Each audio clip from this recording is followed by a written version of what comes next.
une organisation dans des pays qui auraient les moyens de construire un véritable état de droit, de construire des infrastructures sanitaires, de santé, d'éducation au profit de la population. Nous avons une captation de toutes les richesses au profit de ces gouvernements, mais également de ces multinationales qui ont leurs responsabilités.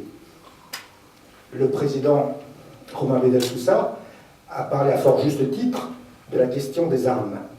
Mais les armes, il faut pouvoir les acheter, et elles sont produites. Et ce sont les multinationales qui contribuent au blanchiment de l'argent qui permettent d'acheter ces armes.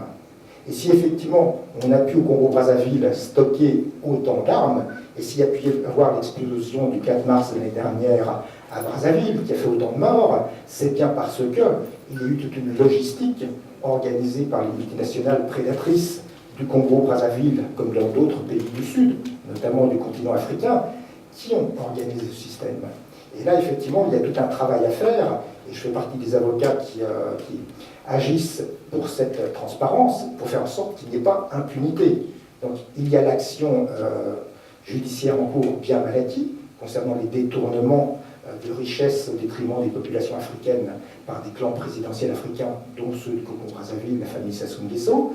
Il y a d'autres actions qui peuvent être faites, et je vous engage tous, notamment lorsqu'il y a des pays qui reconnaissent la double nationalité, on peut mener des actions. Par exemple, j'en mène une contre une victime dans la région d'Oyo, la région natale de l'actuel dictateur Denis Sassou Nguesso. J'ai assigné, donc je poursuis devant la justice pénale française, un des ministres de Denis Sassou Nguesso, pour le nommer. Il s'agit de François Ibovi, qui est son actuel ministre de la Santé, alors que l'état de la santé est catastrophique au Congo-Brazzaville, que je poursuis pour escroquerie et esclavage économique. Il y a des actions judiciaires qui sont possibles, on peut regrouper, on peut faire évoluer l'état de droit. Ce matin, j'étais à l'Assemblée nationale française, à la commission des lois, pour présenter une proposition de loi pour introduire en droit français les actions de groupe, les actions collectives, pour que des victimes puissent avoir des actions groupées.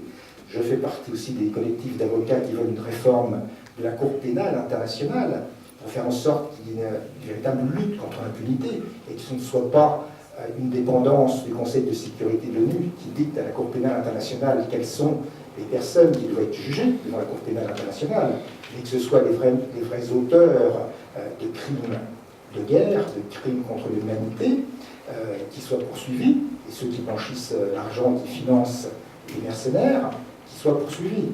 Donc, il faudra des cours pénales qui soient d'ailleurs plutôt continentales. Je plaide pour que l'Union africaine organise une vraie cour pénale et des droits de l'homme à l'échelle de l'Union africaine, où les différents dictateurs auraient des comptes à rendre à leur population. Donc il y a toute une action qui peut se faire, et les choses sont en train d'évoluer. Et je pense d'ailleurs que la Cour pénale internationale de La Haye va montrer très rapidement ses limites, puisque je participe aux actions de conseil, notamment du sénateur ancien vice-président de la République démocratique du Congo, Jean-Pierre Memba, et du président Laurent Gbagbo de Côte d'Ivoire, pour les défendre face aux poursuites manipulées dont ils font l'objet actuellement à la Cour pénale internationale de La Haye. Et donc, la faillite de ces procédures sera l'occasion d'organiser une réforme des procédures pénales internationales dans le monde. Puisque de toute façon, cette Cour pénale internationale, de nombreux pays, dont les États-Unis d'Amérique, la Chine, la Russie, n'ont pas ratifié le statut de Rome et n'y participent pas. Et on voit bien, pour donner un exemple d'actualité, que cette Cour pénale est pour l'instant partiale et peu légitime, puisqu'il a fallu les élections présidentielles le 4 mars dernier au Kenya, où Uhuru Kenyatta a été élu, pour que 4 jours après, la procureure de la Cour pénale internationale décide d'abandonner les poursuites contre un des collaborateurs de Uhuru Kenyatta. Donc on voit bien qu'il y a une certaine opportunité sans fondement juridique. Donc il faut rétablir la force de l'état de droit. Et cette question se pose particulièrement au Congo-Brazzaville, et je serai bref. Le président Romain Bedel Sassou a Sousa, à juste titre souligné que l'actuel dictateur de Sassou Nguesso veut réviser sa constitution. Moi, je soulignerais que non seulement il veut réviser sa constitution pour essayer d'être éligible encore une fois, mais se pose le problème que la constitution actuelle au Congo-Brazzaville n'est pas légitime. Il y avait une constitution qui effectivement avait été votée en 1995 et qui là avait fait l'objet d'un processus démocratique d'élaboration, et normalement c'est cette constitution-là qui devrait faire foi. Donc on a déjà un débat constitutionnel démocratique au Congo-Brazzaville, et effectivement ça serait une violation de plus des libertés publiques et des droits constitutionnels au Congo-Brazzaville si le dictateur de Sassou Nguesso voulait imposer cette réforme de la Constitution pour être éligible.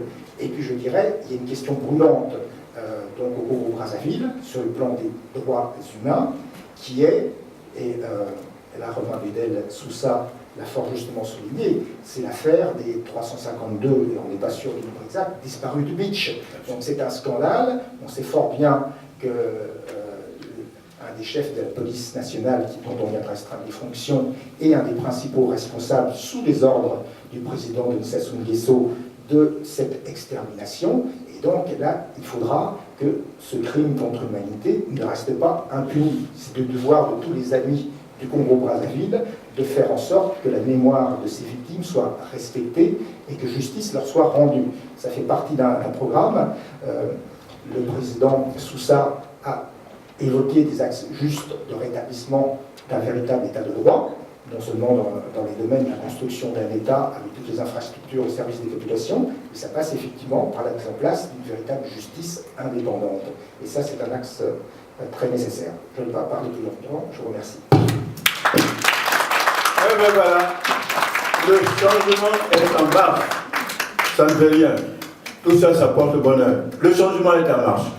Nous comptons sur l'avocat patriote Tricot pour véhiculer ce message auprès des grands juristes français, dire que le changement est en marche et qu'il faut être avec Soussa. Ça, c'est une affaire entendue. Je charge en même temps cet avocat talentueux, lumineux, intelligent, de dire aux parlementaires français de soutenir Soussa, de dire à Hollande, si Hollande, qui a dit, quand il est allé à Kinshasa, la manière dont il a humilié Kabila, j'espère qu'il va humilier Sassou Nguesso qui vient le 8 de ce mois. Ah oui,